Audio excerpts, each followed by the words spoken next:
Ladies and gentlemen, the show we've all been waiting for, Paranormal Buzz Radio is proud to present REP Paranormal and Friends with your hosts, Kim Purvis and Allison Robinson.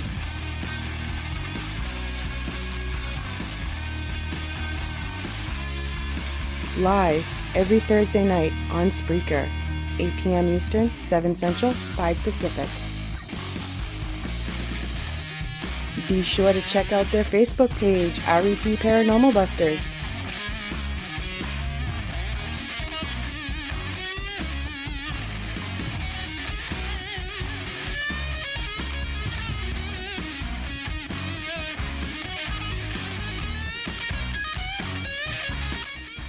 The views and opinions expressed in this podcast by the host or the guest do not necessarily reflect the views of Paranormal Buzz Radio or its sponsors. Use of any material produced by Paranormal Buzz Radio without express written consent is strictly prohibited. For information on everything Paranormal Buzz Radio has to offer, visit our website, paranormalbuzzradio.com. Like us on Facebook, follow us on Twitter and Instagram. Listener discretion is advised.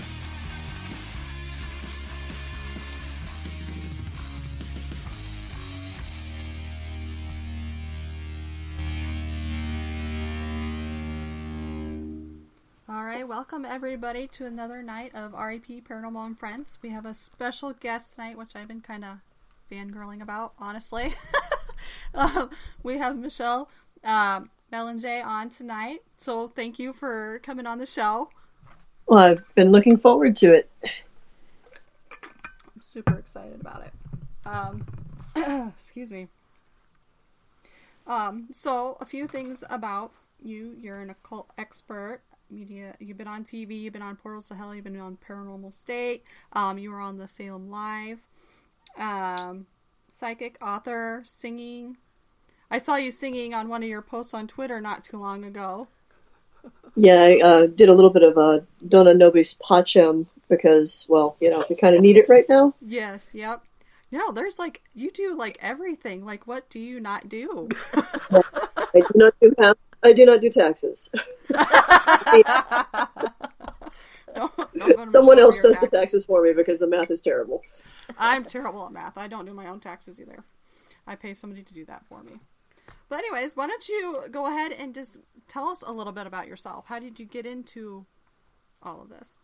Oh, let's see. Well, I was raised in a family where psychic stuff was pretty normal. Half the family was Irish Catholic and the other half is French Canadian, Acadian French particularly, and both sides on my grandfather's side and my grandmother's side have talents.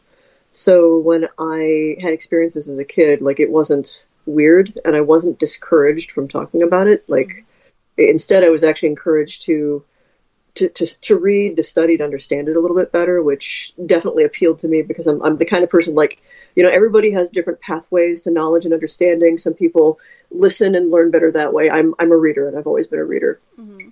So it kind of naturally led to me both being someone who experiences things, but also someone who writes about it. I don't know, in college, I ended up going into psychology and comparative religious studies. My concentration is in psychology of religion, along with all the religious studies stuff. So at this point, as a writer, like, my first professional, like, paid publication was in 1989. So I've been doing that for a while. And college is where I started sort of unofficially doing psychic investigation and paranormal investigation, basically because everybody knew I was the weird person who, if they had something rattling around in their closet or they weren't sure what was going on in the dorm, like, I was the person to ask. Oh, very nice. Yeah, I mean, you've, I don't know how you find time. You've written like over 30 books. I don't know how to not. Like, I don't really know. I mean, that is just amazing. Like, to be able to write that many. And then don't you have like, is it the 10th anniversary of the, yeah. Oh, so yeah, the Dictionary of Demons, which yes. I wrote mostly in 2009 and it was published in 2010. I managed to hit the sweet spot with the publishers. I've missed 10th anniversary and 20th anniversaries with books like a billion times. And over the summer, I was like, oh, hey, Llewellyn, I think it's like going to be the 10th anniversary next year. Do you think we could do like a special thing for it? And I'll be honest, the one thing I have wanted to do with any of my books is to get a hardback copy. Oh, yeah. You know, like I came of age in like the late 70s and early 80s. So like, it was an official book. If it was a hardback. Mm-hmm. So I ran the idea past them, pitched how I wanted to expand it and change it. And so we're going to do this fantastic, like expanded, revised, hardback copy. They did this amazing cover. It's going to have like red foil lettering and just, kind of pull out all the stops. And I got to put in tons more information. Initially when the Dictionary of Demons came out, like it's a very heavily researched piece, but it was really, really long. So I took 40,000 words, which is pretty much another book, out of it to make it like the limit of what they had set for it. I got to put that all back in and then some. So it's really excited. It's going to be one of those books that like you either leave on your coffee table, you use as a doorstop, you put it in you put it in your bag if you really want like, something to protect yourself when you're walking out of the dark. Yeah.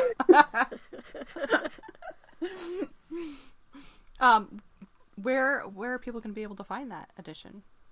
Pretty much everywhere books are sold. Obviously, on Amazon, I am told that Llewellyn Publications will have pre-order links live on their website as of next month. Oh, okay. It won't be coming out until September because there's a whole bunch of stuff that they have to do. Like traditional publishing tends to be a fairly slow process. Yeah. Well, I can't wait. Yeah, no kidding. Oh my gosh. I'm especially excited because one of the things I really enjoyed that Llewellyn worked with me on was making sure that it was a very highly illustrated work. Some of that is trying to track down historic pieces that are appropriate to the subject matter. And the Wellcome Library in London has made most of their collection digital and freely available. And they were fantastic with letting me use all of like their old stuff from the 15th, 16th century. So there's like all these new woodcuts and engravings and just really, really cool things. A couple of pages from grimoires that they own in their collection that I was able to reproduce. So really exciting stuff. Oh, that's going to be awesome. I can't wait. Oh my gosh, I love that kind of stuff. We do have a question in chat already from Darren. Mm-hmm. He wants to know what your favorite location is that you've been on. Oh, favorite, like in terms of just the enjoyable. I mean, some of the hauntings aren't enjoyable, but in terms of like. However you want to interpret it. Well, for the most haunted, and I don't recommend beginners go, it would be Trans-Allegheny Lunatic Asylum, which I went to with Portals to Hell. Oh, yeah. That place was, whoa. And then I'm not saying that's favorite because it was, fun, spooky. That was, oh, crap. Okay, there's stuff going down. Yeah. But for favorite, I guess maybe because it's local to me, Mansfield Reformatory. Like many things about it, the people who own the place and run the place, the way that they'll work with guests, the way they maintain the place, the fact that you will almost always have some sort of an experience there, but it's not so terrible that you can't go there as a beginner and have an experience. So yeah, probably Mansfield, and a close second to that is another local one that is not on many people's radar because they only open their doors for ghost investigation like once or twice a year, and that is the Lake County Historical Society. It used to be the poorhouse, and they only do ghost hunts as fundraisers to maintain the location. And I'm Madison Seminary. I totally. There's so many cool places, but again. And I'm biased here because one of my top students is one of the people who owns and runs Madison with her partner, and it is another place. It's in Madison, Ohio, right on Lake Erie. It was initially founded as a seminary, not in the sense of like nuns and priests or anything. At the time that it was built, a seminary was a place where people just taught. So it was a school. It was repurposed as an asylum, as a poorhouse. It's gone through a whole bunch of different things, and it is another like big, vast, sprawling old location that definitely has activity. And the benefit of the people who own it care about it. Like, they're not just trotting it out as a haunted location and, taking everybody's tickets and just, thank you. Right. They put the money back into the space. They really, really care about the space. They do a lot of work to not just refurbish that place, but to help raise awareness of the history and like a whole lot of historical renovation. So I guess my big answer is, for me, a haunted location, especially one that's accessible to the public, has this combination of definitely haunted, but also kept well by the people who own it in a way that isn't predatory either to the living people who are coming to experience things there, or predatory to any of the intelligent hauntings that are still in the location. We've got some more questions coming in here. One thing, though, before we move away from that book, I just popped into my head. Are you going to have any, like, autographed ones for sale of that book? I've never had a special limited edition before with Llewellyn, so I'm not sure, like, what the author copy stuff is going to be like. But if it is feasible, I will be selling them off of my site and selling autographed copies. And if it ends up not being the case, I will probably have special book plates commissioned that I'll sign and I can send out for people's copies. Oh, okay. Awesome. Very Cool. Nice. Oh, let's see here. Got to scroll through here. We've got quite a few questions here rolling. I got a question before. Oh, okay. while Yes, she's we'll let scrolling. Kim do it. She's like, give Ask me a away. second. When I first saw you, you were on Paranormal Estate. Why do they always blindfold you to go in? So that was the first time they did that. It was just somebody's experiment. I don't know who on the production company thought it would be neat. They wanted to do it both with me and with Chip. So Chip and I, in different episodes, they said, "Hey, how about blindfolded?"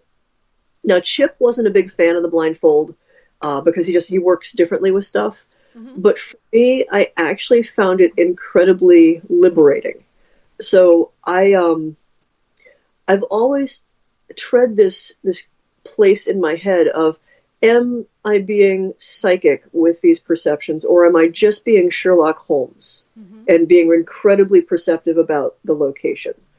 And the blindfold helped me navigate that line a lot better. It ruled out any kind of even unconscious front loading by like walking into a room and seeing people's photographs on the walls, or even like the state of disrepair. There's so many pieces of information that we don't realize we are taking in from our environments.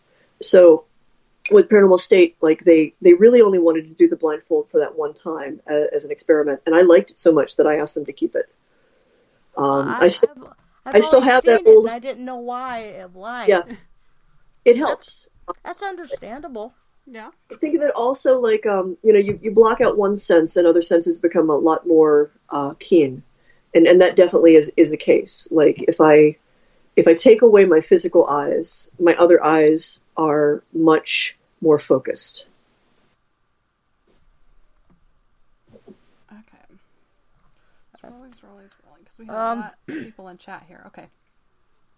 You got another Hello, question? people in chat. Yep, we have quite a few tonight. We have, a lot of new listeners too, it looks like, tonight. Let's see here. Darren, again, has a couple questions for you.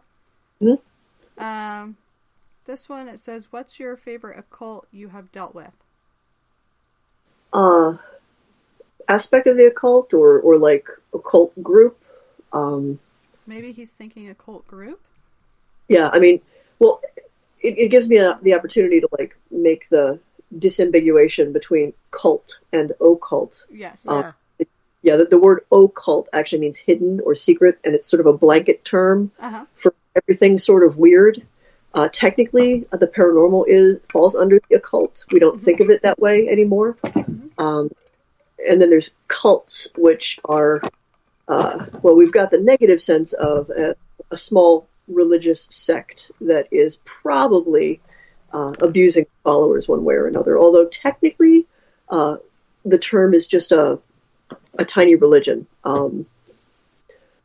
My favorite aspect of the occult, probably 19th century occult. There was a revival in London in the late 1800s, right around the same time of the Jack the Ripper murders. And so like 1889 and onwards, there was a group that founded an organization called the Hermetic Order of the Golden Dawn.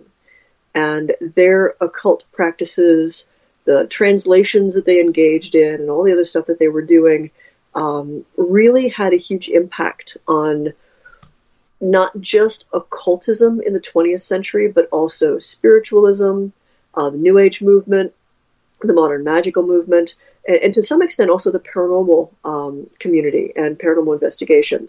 So learning a little bit about like their history and context, what they were doing, who was involved, which it's a list that would really surprise you. Bram Stoker, Oscar Wilde's wife, Constance Wilde, actress Florence Farr, W.B. Yeats, the poet who he's one of the most often quoted when you're talking about like apocalyptic poetry. He's the guy who wrote "Turning and Turning in the Widening Gyre," "The Falcon," or "The Falconer," "Things Fall Apart," "The Center Cannot." Yeah. Yeah, everybody's. I'm trying to think of who all else in there. Like they were just. Aleister Crowley was part of it for a little while. He got kicked out. He was a little rambunctious. William Westcott and let me see, the coroner, a whole bunch of Freemasons. Like it was a fascinating group, fascinating people, and this sort of like exchange of ideas. So I love studying that time period and everything that it kind of gave us where we're at now.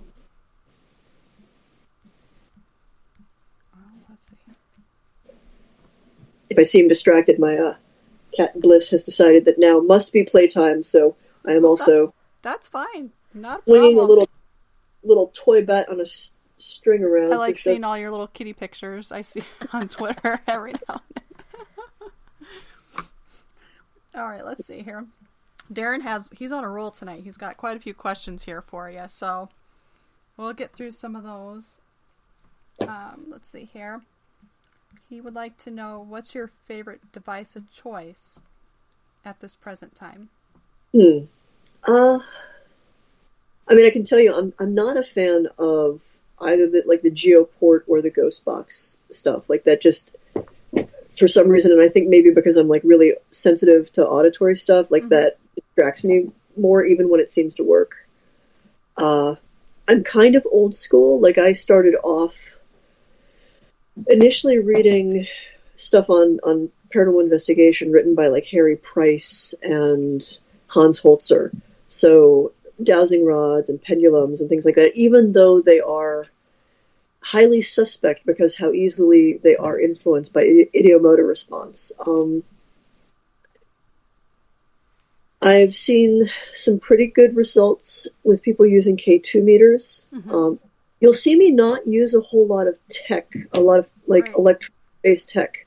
And that's because of a personal quirk. Do not tend to last around me, regardless of hauntings. It was something that became a running joke on Paranormal State. Like, I would go through 3 times as many batteries on my mic pack as anybody else. And I'd say I don't think it's unique to me. Lloyd Auerbach, one of the few folks who has a degree in parapsychology currently, has written pretty extensively on the phenomenon of psychic folk and energy workers just having this effect on electronics around them. Batteries in watches don't stay. Watches won't run well on them. There's definitely yeah. So I try to avoid using the tech because it is very likely to not work right for me. That is a good point. That is a very good point.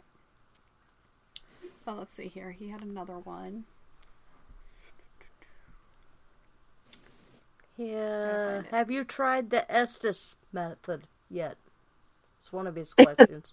And I'm curious too, because I really like what they're doing on Hellier, and that was my introduction to the Estes method. I feel a little bit bad that I didn't keep up a little bit more on it, because like what Carl Pfeiffer and them were doing at the Stanley Hotel looks to be really, really interesting.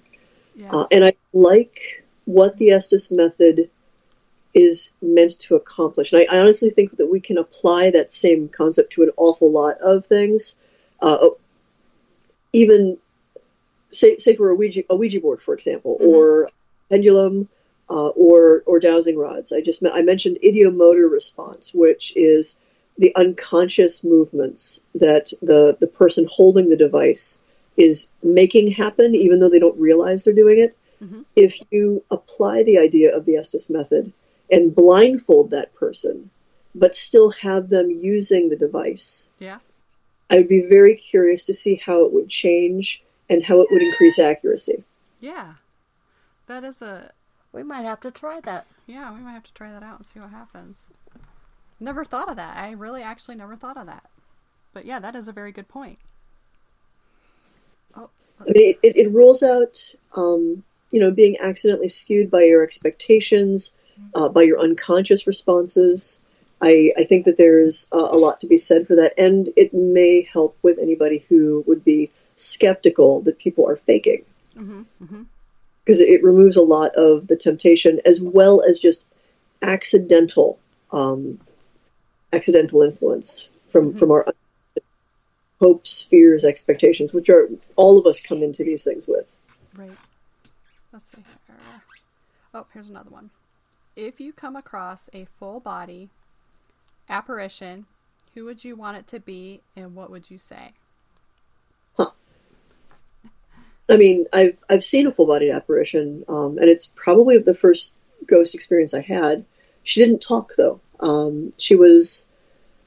What was her name? I researched later. I learned Rebecca, I think.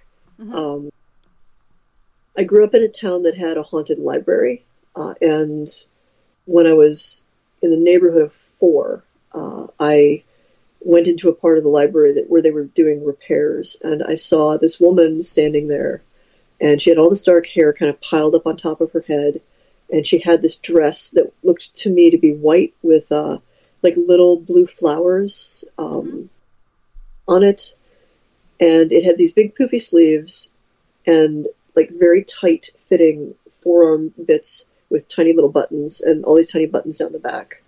And so like I saw her with a great deal of clarity. She was standing at the window, and she turned and looked at me, and that was the most communication we got. Like there was, if I'd had the word for melancholy at the time, I would. That's how she looked. Years later, in like researching the experience, she was the sister of the school teacher in the town, and she had died an old maid at like I think 28. Oh wow! Wow. Yeah, I know, right? Why? An old maid at 28. Yeah. Wow. That's just... Considering I turned 47 on the 11th of this month, yeah. So yes, yeah. I know. Kim said, "Yeah, I got that written down to wish you a happy birthday." Yeah. Let's see. Oh my goodness, there's a lot of questions here. While she's looking up the questions, what's your views on destroying a haunted item? It depends on the item. I'm more inclined to bind it and bury it than I am to do something like burn it or to shatter it. Particularly because there's, depending on depending on how the thing became attached to the item, shattering that item may only release the spirit, and burning it may do the same. So I'd want to assess the object and its history. And there's different ways to try to deal with, what might be attached. Right. And again, it depends on if it's a negative haunting or not, because sometimes it's, great grandma is really attached to that wedding ring that's gotten passed down from generation to generation, and you wouldn't necessarily want to go, kicking her off of her favorite ring. Right. Right. Yeah. No. Absolutely. Oh, let's see here. Okay. What are your views on exorcisms?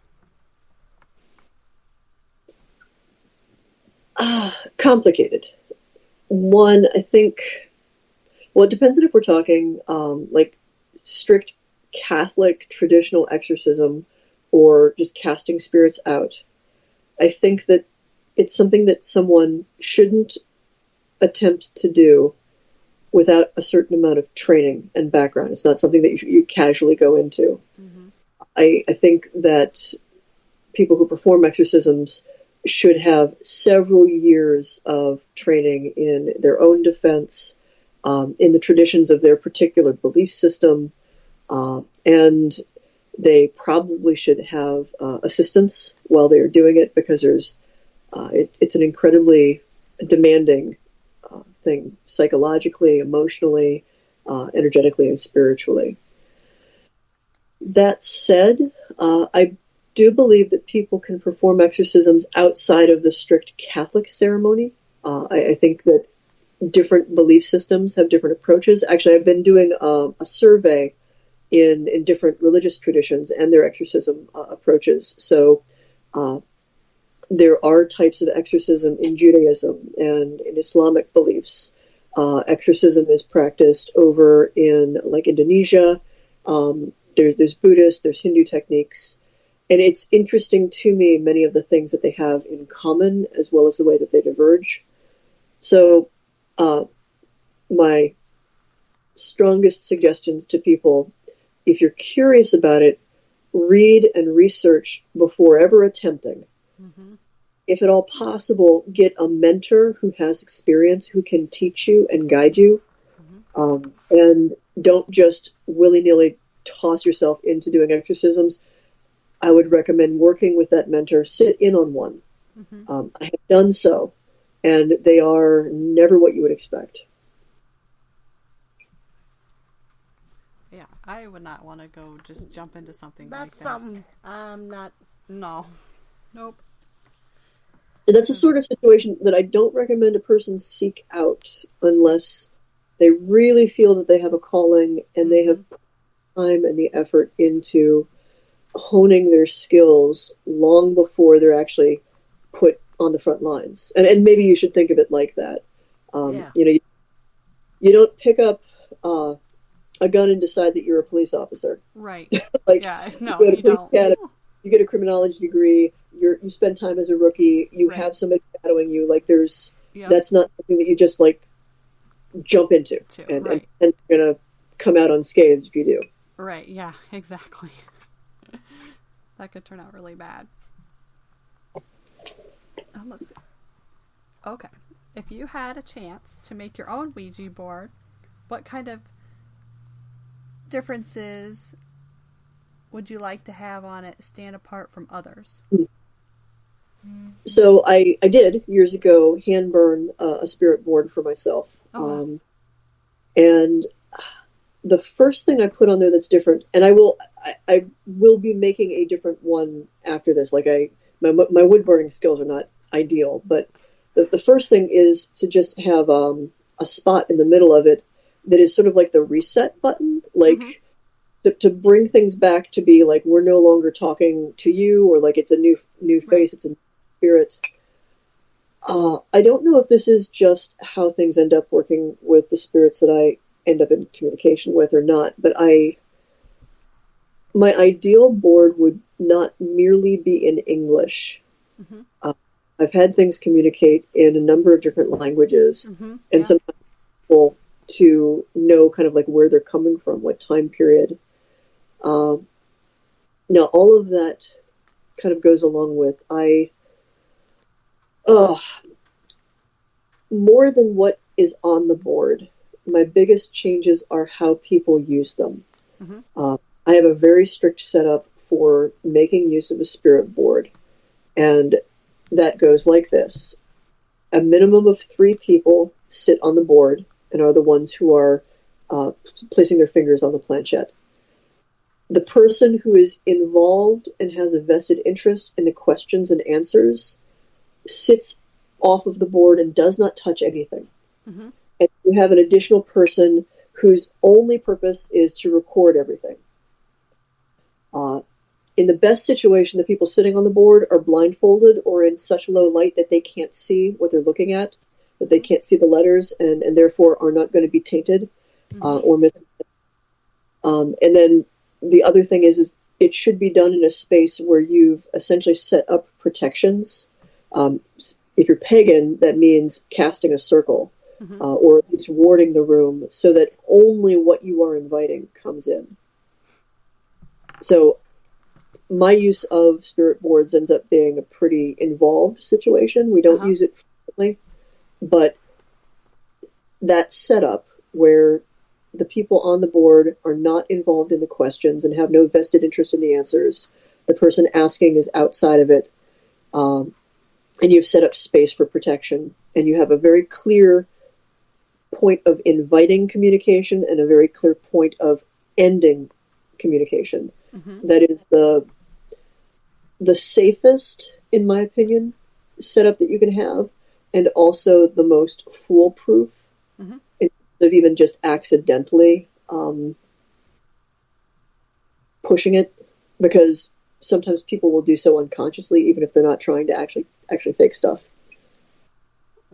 Yeah. I mean, So true.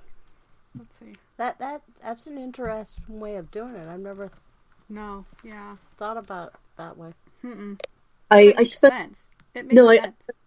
I spent a lot of time with it. So it's, like everybody else, when I was like in middle school, we would do sleepovers and play like light as a feather, stiff as a board, pull out like one of those old Milton Bradley Ouija boards. And what frustrated me was seeing how easily the Ouija board was basically like tricked. I was less concerned about bringing things through as a portal and more that it was so easy and so obvious that people would just get themselves wound up, and it wasn't that they were talking to spirits anymore. They were talking to their own their unconscious like concerns and fears and worries. Yeah. And so like I kind of started this to make it as like, I don't know, scientific is not a word that I'd want to apply to Ouija boards, but like as scientific as you can make it, to rule out as much accidental influence and as much fakery, and make it as safe as possible. I mean, all of that obviously says that I don't think that Ouija boards by themselves are evil. I don't think that they are automatic portals to the demonic. I think, like every other thing, they are a tool, and it's how you use it that makes it safe or dangerous.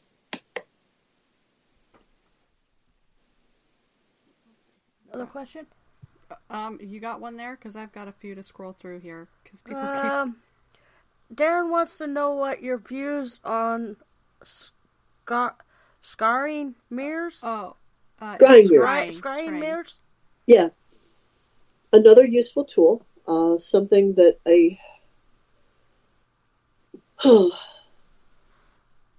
trying to think of where to start with that. Especially because I just finished So a cool thing that turned up in the research for doing work on the Dictionary of Demons is in the 14th, 15th, and 16th centuries, there were people who very legitimately, like, they were practicing these invocation and these summoning techniques. They literally were making circles and things and trying to call spirits up. One of the most famous folks doing this was Dr. John Dee, who was, depending on which resource you're reading, was either the master spy of Queen Elizabeth, but also her court magician. And he would use what was called a show stone, really. They spelled it SHEW, but they just mean show, like a stone that shows things, which is a Elizabethan England way of saying scrying mirror, or actually scrying crystal. What's interesting with that is they didn't literally think, in most of the cases, that the spirits they were summoning were going to physically manifest in the room. Where they were manifesting was in the scrying mirror, was in the crystal. So they would see these images, and that's how the spirits would manifest to them. That's how they would communicate.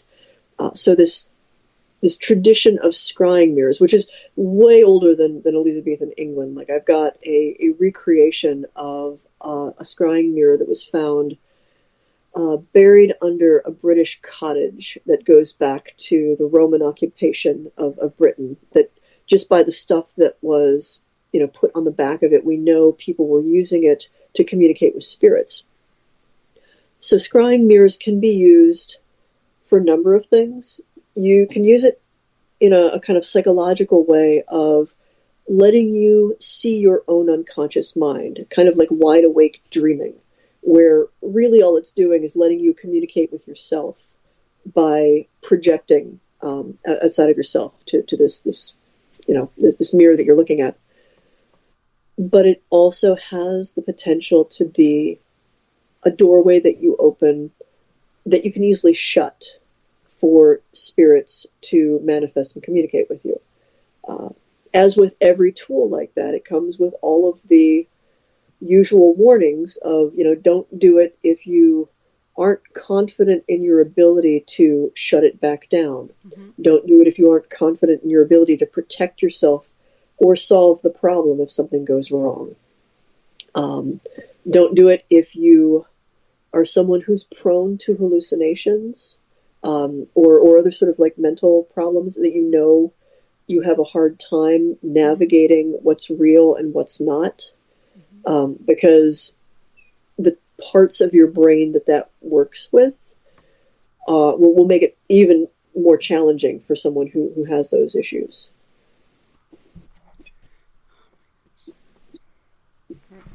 Oh, we got another one. Oh, okay.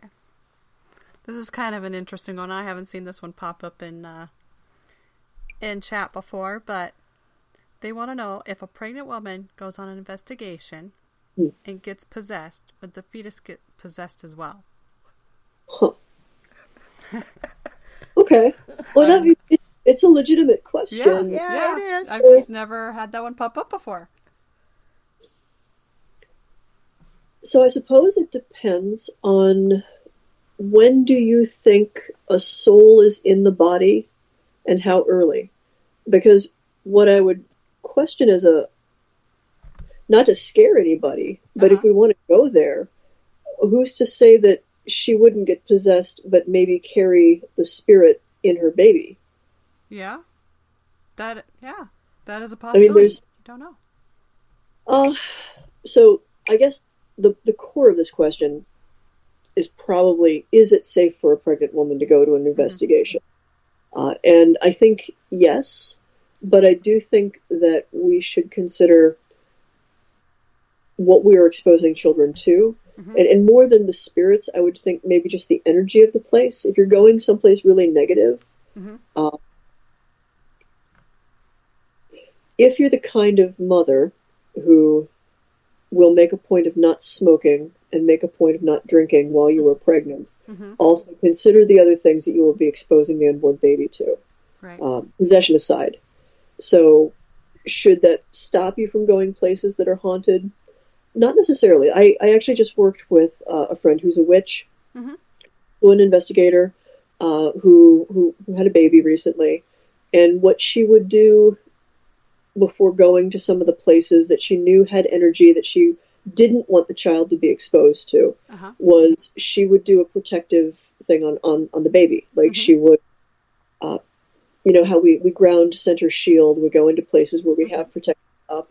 She made sure to do extra protections on the infant inside of her so that she wouldn't run the risk of causing any kind of harm or make him uncomfortable. And she also paid very close attention that if he seemed uncomfortable, if he kicked a lot, and if he moved around a lot and seemed like he didn't like what was going on, she would remove herself from the space. That is a good point. Let's see here. Going off of that, I just wanted to touch when you were on that the special, the Salem Live. I loved that special, but I really wanted to see more of what you were doing when you were doing your different like spells and things. Oh, I know. Like, there was the camera on us at all times, and like when I finally saw what they actually showed, I'm like, but, and you cut right before it got interesting, like that the scrying thing. Yeah, with Jack, yes. So tell me how that went. Hooked. I was so proud. He had so much stuff come through. It was fantastic. Yes. I know. I was like, I was so excited. I'm like, oh my gosh, I get to see some of this stuff. And then I'm like, what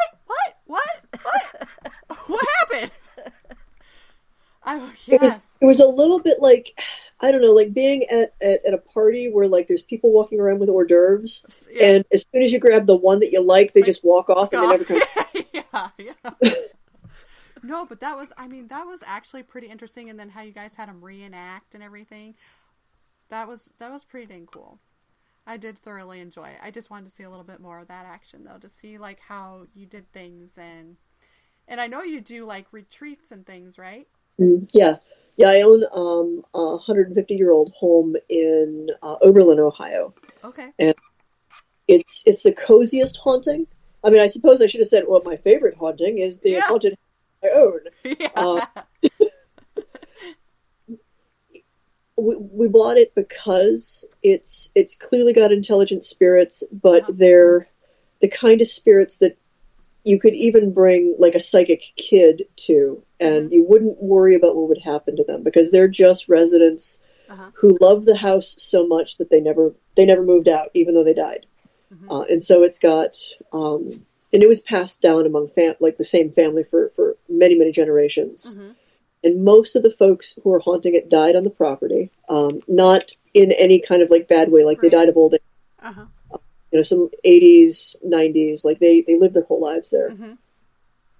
And yeah, one of the main reasons I own it is to give people a chance to be in a haunted location that is as safe as something like that can be, where the history is known, where they've got somebody to sort of like shepherd the experience, and give them the feedback, the validation of, yes, you are picking up something. Yes, that's right.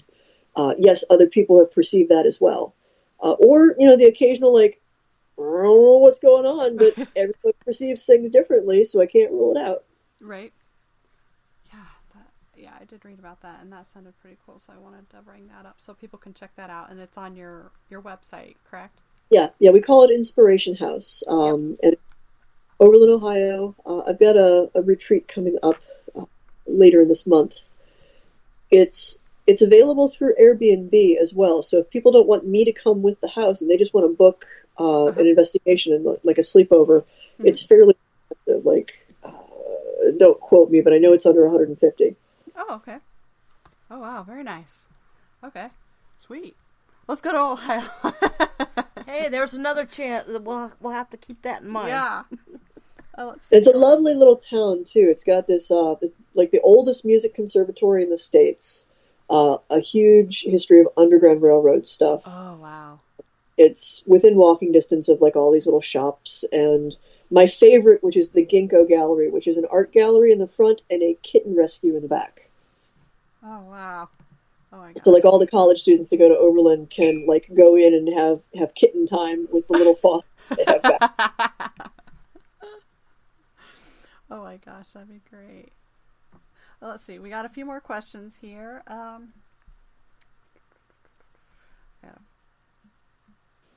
find it. I know I saw one. Oh, this is one that Darren kind of has a tally going on for each show here. Okay. What's the one object in the world you never want to be haunted?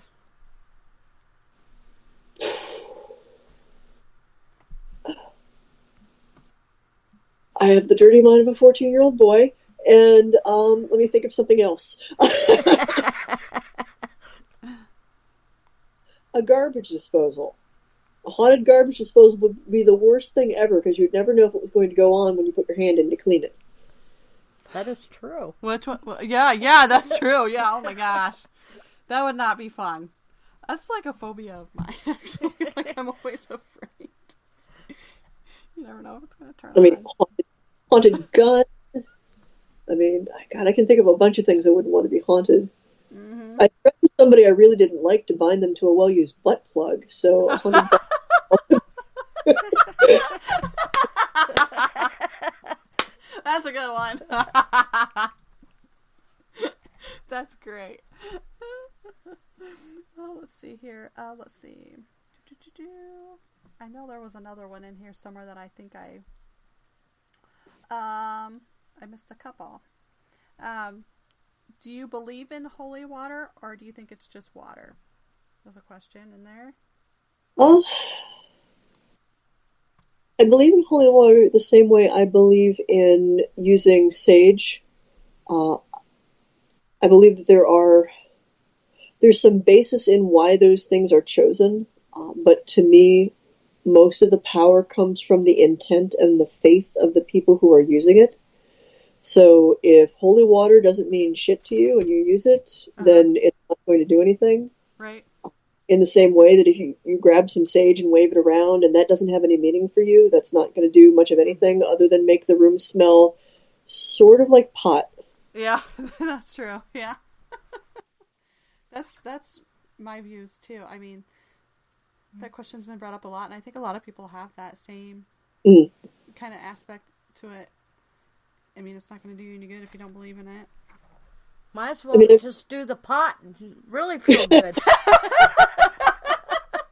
I mean, there's like some homeopathic things that you could kind of argue about, like sage particularly has some antiseptic qualities and antibacterial qualities. It's why I said, like, I can see why some of the ideas come about. Like, our European ancestors didn't use sage, but they used a lot of frankincense and styrax benzoin when they would fumigate, and we know frankincense also has antibacterial qualities. Yep. So there's some science that's going on behind that stuff that doesn't necessarily have anything to do with ghosts, but can help to, like, purify the air and clear out a space. I have the ritual, the Catholic ritual for holy water, and it's interesting because you go, exorcizo te, you exercise the salt, you add salt to the water, you exercise the water, and the combination of those, salt added to water and the prayers over it, is what makes it holy. And I've always wondered, again, like, salt is something that you use to preserve things. Salt added to water would make it something that is less likely to have bacteria and things grow into it. So again, I end up asking the question of, like, do we have the tradition because there was something else going on with it? In the same way that, like, some of the kosher laws in Leviticus, where you're not supposed to eat pig, or shellfish is probably the easiest one. You are a mostly landlocked country in a desert area, and it's hot all the time. Of course you don't want to eat shellfish. Right, because you're going to have the wrath of God. yeah, you would. Oh, gosh, yeah. No. No way. Let's see here. Are we going to be seeing you on TV anytime soon? Yes, I know that I am on season 2 for Portals to Hell. I'm not sure when the new season starts. I have some thought that it might be January, but don't quote me on that. Okay. I know we are still filming season 2. Okay. There were some rumbles from other Travel Channel stuff that if they need someone with my expertise, you might see me on a couple of other shows as well. Okay. And that's directly tied to having gotten to meet some really cool people for Haunted Salem Live. Oh, perfect. And folks that, like, I hadn't had a lot of people know me in the TV land as just Psychic Michelle, and they didn't realize, like, there's this whole, like, degree and all the occult stuff and, like, the levels of the different types of things that you can, ring me up and say, hey, we've got these weird symbols on the wall. What do they mean? Right. I mean, yeah. I mean, you do it all. It's insane, and that'll be exciting. So I'll have to keep my eyes out for that. Definitely. So everybody stay tuned. Be watching Travel Channel. Let's see here. Just making sure there's no other questions before I got a question here before we... Okay. you got all these new teams coming out and stuff. What kind of advice would you give them to keep safe on an investigation? First, read up on how to protect yourself. Like, there's a lot of different psychic self-defense stuff out there. And even if you don't believe in, like, the religious approach, the spiritual approach, or the psychic approach, grounding, centering, and shielding is also just good, like, psychology. It's a good exercise to maintain healthy emotional boundaries as you go into a space. And in a lot of ways, your emotions are, the first chink in your armor if you're really afraid. So the thing that I recommend everybody to have in their toolkit as far as protection goes is just the simple, before you go in, take a few moments, breathe, find your center, like whatever you want to define that as. And then from that, get a really good sense of like where you end and the rest of the world begins. And imagine that you have a barrier that you control that keeps things out, that can be asserted, especially if you feel like something bad is happening. When you're in the location, first rule, if you really feel like something bad is happening, remove yourself from the place where you first experienced it. If you just walked into a room and suddenly you feel sick to your stomach, you have a headache, you feel like you're passing out, get out of that room first. Because it's probably something in that room. And if you still feel like crap, remove yourself from the building and assess. Don't automatically assume that it's always paranormal. You may be having an allergic reaction. Some of these places are old. A lot of them are old locations. There's all kinds of mold, mildew, whatever. I recommend, especially if, like me, you're asthmatic, wear some breathing apparatus. Just get even if it's just, one of those little biker things that you have over your mouth that you breathe through, something to protect yourself, because I've caught people thinking that they were under attack and all they were doing was having an allergy attack because it was black cold. Oh, yeah. So have practical things to protect yourself that then allow you to better assess, is this supernatural? Is this a paranormal experience that I'm having? Or am I having a reaction physically to the location? Either way, remove yourself from the space that feels bad, and then assess. Why does it feel bad? What just happened? And also, you can't put somebody else out if you yourself are on fire. So if your whole team is having a problem, and you are also having a problem, fix yourself first before you try to help anybody else.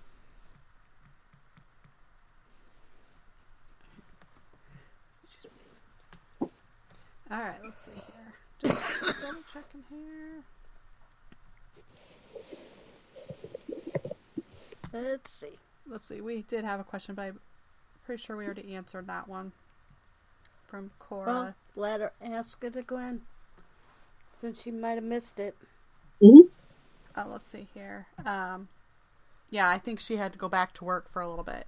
Cora wanted to know what you prefer to use on an investigation. Just me. Yeah, no, just me. Like, if I have my preference, I like just using my own senses. I get really easily distracted with technology, partly because it never works right for me. I have nothing against using it. It's just not my preferred method. Okay, let's see here. I think that's all we had in there. Kim, did you have any other questions you wanted to ask before I've asked all mine. What was that? I'm open to whatever. Oh, let's see here. I know I had just started reading. I haven't gotten too far yet, but I was reading your Psychic Energy Codex. Awakening Your Subtle Sensories, right? Yeah. Yeah. And I thought that was interesting because, I never thought of that, about keeping a journal. I think that's a very good idea to keep a journal of your experiences. I think I need to try to do that more. And so that was very interesting to me, so I can't wait to finish the book. But I I'm kind of coming into some of those things where I may have like a vision or something, but I can't always remember everything after I have it. Yeah, So, no, and writing stuff down.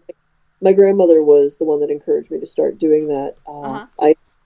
She had prophetic dreams most of her life, and I occasionally as well. And when I was, seventh grade, I think I had a pretty significant one. And the first suggestion she made was write it down before the thing happens, and that way you don't accidentally like edit it or change it or try to switch it to fit, even unconsciously. And not only does it keep you honest, it also gives you validation when it does happen, and you can point in that journal. Definitely, I had definitely this happened. Definitely, I foresaw this. I can see all of the points. The validation is huge. Having some way of getting feedback external to yourself to confirm that the experience you're having, the perception you're having, is accurate on some level. Gives you the confidence to trust those impressions more. And the further along you get with that, the more you'll probably realize that you've been having these impressions your whole life. You just were discounting them. Right. So yeah, no, it's journaling is powerful. If you're not the kind of person who's really good at like sitting down and writing something down, consider talking into your computer, talk to text on your phone, a video log, anything as long as you have a record that you can go back over. Yeah, I think I need to start doing that. I think that would help out a lot. And I was just reading that. That's where I'm at kind of in the book. And I was just like, that makes a lot of sense. So let's see here. I'm just going to check real quick, make sure I'm not missing any questions in here. Then usually I kind of give a little shout out to everybody that's in there before we start wrapping things up. I think we're good on questions. Anybody have any last questions for Michelle? I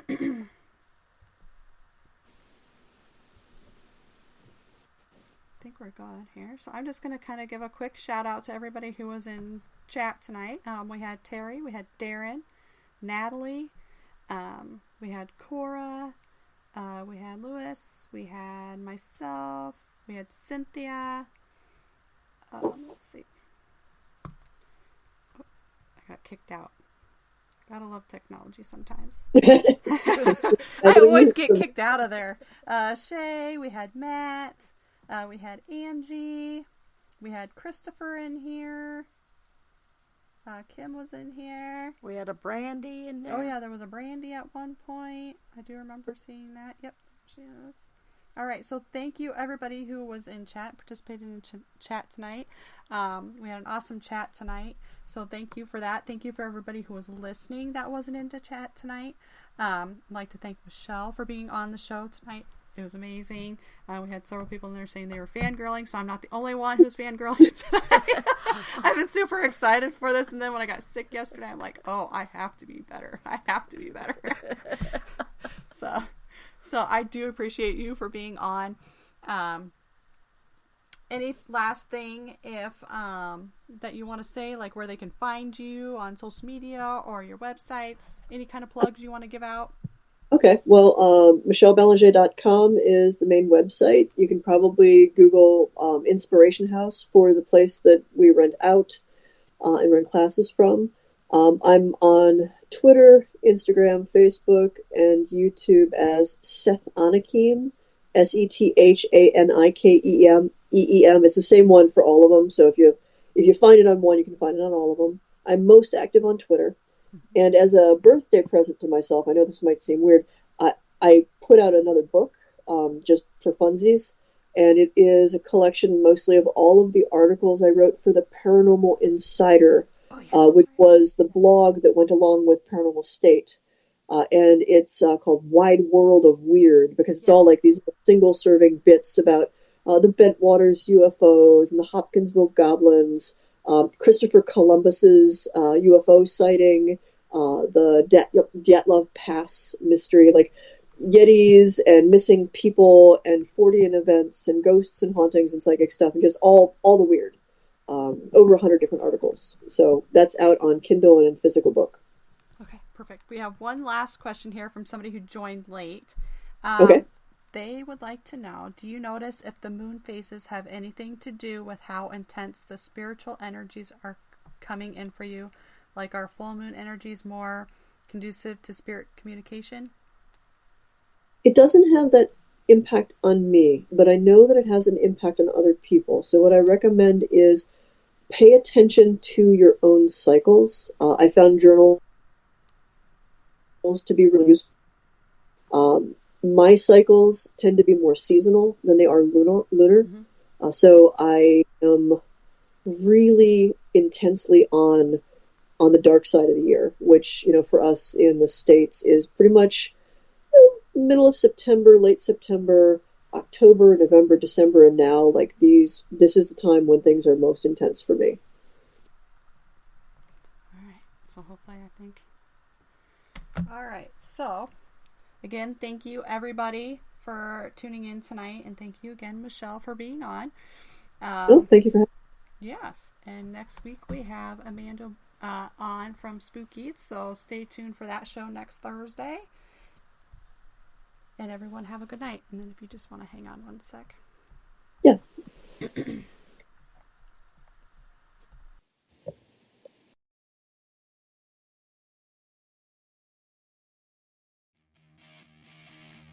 Thank you for listening to REP Paranormal and Friends. Be sure to check out Kim and Allison on Facebook at REP Paranormal Busters.